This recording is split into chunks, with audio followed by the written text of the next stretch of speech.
Hey everybody! Today we are going to be learning about pressure, specifically the pressure of gases. Pressure is the force per unit area due to the collision of particles with a surface. If I play this video, imagine you have a box and inside the box all the particles are moving, just like this, just like we've talked about. They are going to be constantly bouncing off each other, but more importantly, we are going to talk about how they are bouncing off the surface of the box.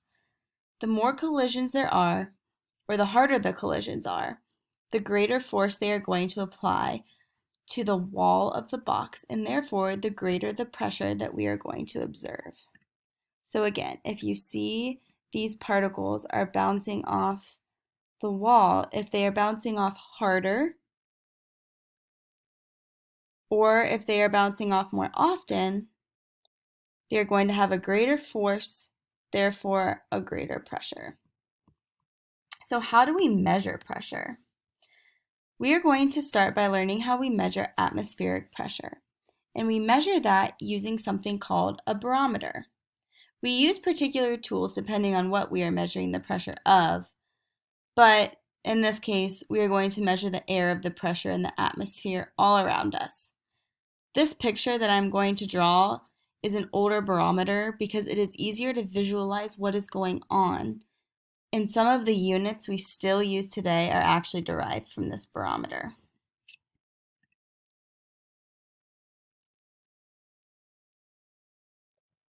So what a barometer is it is an open container full of liquid mercury.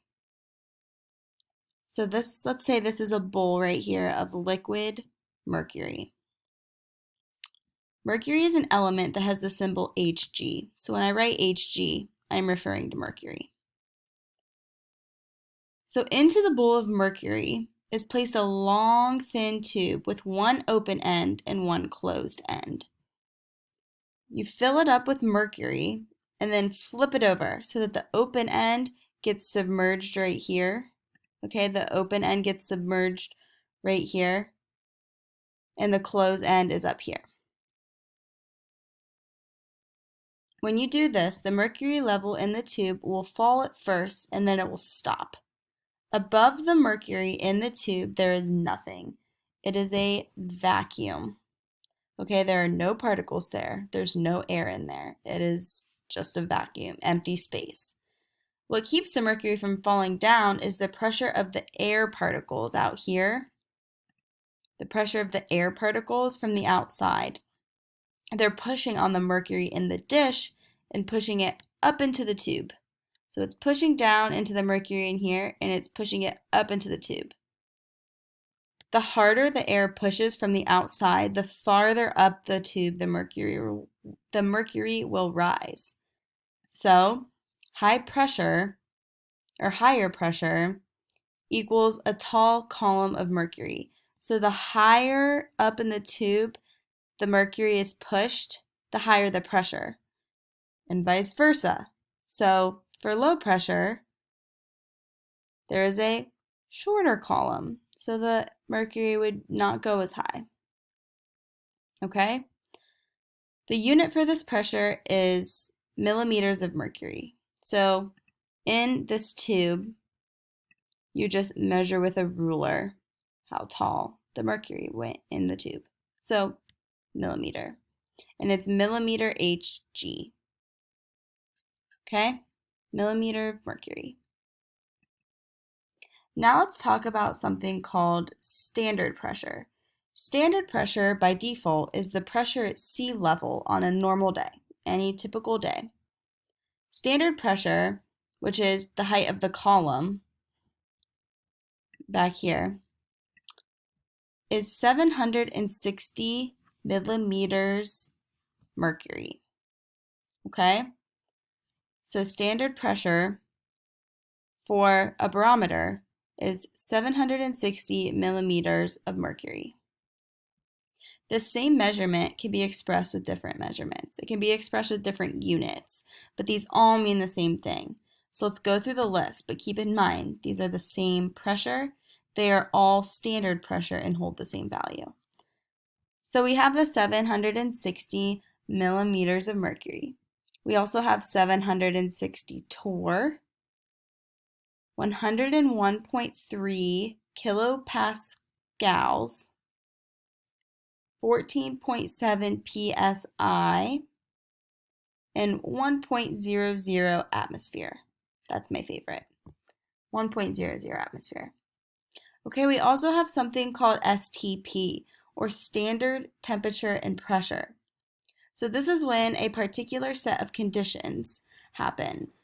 So the temperature, its standard temperature and pressure is 0 degrees Celsius, and the pressure at STP is 1 atmosphere, or any of these, but we're going to go with 1 atmosphere. It specifies both the temperature and the pressure, so it's very important. So STP is 0 degrees Celsius, and the pressure is 1 atmosphere. Okay, well, being able to measure atmospheric pressure is great. We also need to know how to measure the pressure in a container. So that is what a manometer is used for. Okay, it is used to measure the pressure of a gas in a container. So there are many different types of these, but an elephant is my favorite animal, so we're going to use the one that reminds me of an elephant. Okay, the goal here is to determine the pressure that's inside the bulb. So we need to know a couple things in order to do that. So let's start with these two manometers, okay, right here. The goal is to measure the pressure of the gas that is in this bulb right here, okay? So we need to know a couple of things in order to do that. We need to know the height of the liquid in the U tube, which is right here. This is the U tube, okay? So we know the height is 20 millimeters on this end, and on this end, it's 50 millimeters. I know this is a little blurry, but work with me here. This is 20 millimeters, and this is 50 millimeters. You can't really see it, but there are dots right here, and there are dots right here, and those are representing the particles, the gas particles. Okay, so the liquid in this U tube is traditionally mercury, and we use mercury because it's very dense. Okay, so we'll say this is mercury. So 20 millimeters and 50 millimeters. Okay, the other thing that you need to know is the pressure of the air in the room. For this example, we'll use standard pressure, which is 760 millimeters of mercury, or 1 atmosphere. Okay, so as you look at this U tube right here, and you look at this whole system, you can get a feeling for what has the greater air pressure. So we're looking at the gas in the bulb right here, or the air in the room. So based on the relative height of the mercury in the tube, you can kind of get a feeling for which one has the higher pressure. The gas is pushing down, and the mercury is farther down on the side closest to the gas right here, okay? So it's further down on this side of the gas inside this bulb, which means that it's pushing harder than the air in the room, which is pushing down right here.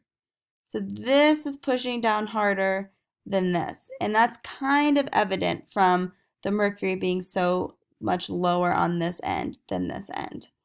Okay, so think like a teeter-totter. The heavier kid pushes down further. Okay? So the difference in the height is how much harder the gas is pushing from the bulb than the air in the room, or vice versa. Okay? So to figure out the pressure of your gas in your system, first you need to find the difference in height of the U tube. So for here, we're just going to subtract 20 from 50. Okay, and that gets us 30 millimeters. In this case, since the gas is pushing harder, you're going to add the difference to the pressure of the room. So we are going to say that we remember the pressure of the room is standard pressure, 760 millimeters mercury, and we're going to add the 30. We're going to add the 30 millimeters. So we have 790 millimeters of mercury. Okay, so you're going to add here. Fast forward to this example, okay? This is the opposite. So here we are showing that the air in the room is pushing harder than the air or the gas in this bulb. Okay, so here it's 10 millimeters and here it's 25 millimeters. Okay, so the air from the room is pushing down harder than the gas in this bulb. So you take the difference. Again, you just subtract the smaller from the larger. It doesn't matter which side it's on. We're looking for a positive number here. And then you're going to subtract the difference from the pressure of the air in the room. Okay? So if the mercury is lower, closer to the gas in the bulb, you add.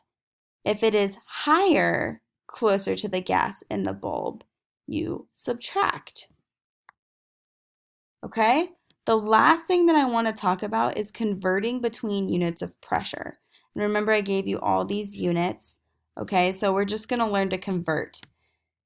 These are no different than the conversions that we did before with dimensional analysis. We're going to use it again. Okay, so if you need practice with it, let me know because we're going to be using it over and over again. It's really important that you understand the concept of dimensional analysis. Okay, so these are no different than the conversions that we did before. We're just using a new set of relationships. So this example is saying convert 16.7 psi to kilopascals.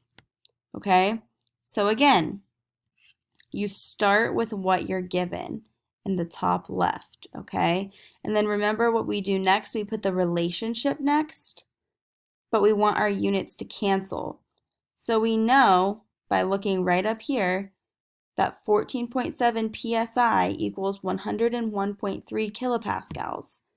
So we want the 14.7 down here at the bottom so that the units cancel, and we want the kilopascals up top not canceled out because that is what we want our end goal to be, which is 115 kilopascals. Okay, and this is where sig figs come into being very important because we don't just have a 1 here anymore. Okay, we aren't just rounding to 1 sig fig. You need to look closely at what they are, and you will always be given these relationships.